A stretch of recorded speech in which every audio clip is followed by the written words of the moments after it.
Election commission of இந்தியாங்க நம்ம ஓட்டர்ஸ்க்காக ஆன்லைன்லேயே நம்மளுடைய டீட்டெயில்ஸை பதிவு பண்ணுறதுக்கு ஒரு வெப்சைட் கொடுத்துருக்காங்க.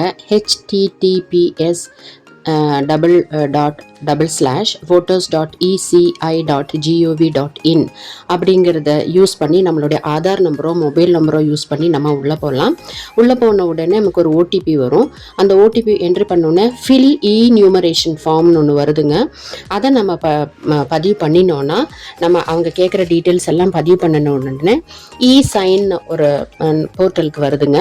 அந்த இ-சைன் பக்கத்துக்கு வந்த உடனே நம்ம மொபைல் நம்பருக்கு திருப்பியும் ஒரு ஓடிபி வருது. அதை முடித்த உடனே நம்ம டீட்டெயில்ஸ் நம்ம பதிவு பண்ணுற மாதிரி பண்ணியிருக்காங்க. ரொம்ப ஈஸியாக வீட்டில் இருந்தே நம்ம கூட நம்மளுடைய ரெஜிஸ்ட்ரேஷன் பண்ணிக்கலாங்க. எலெக்ஷன் கமிஷன் ஆஃப் இந்தியா கொடுத்துருக்கிற ஆன்லைன் போர்ட்டல் வழி. ஓகே.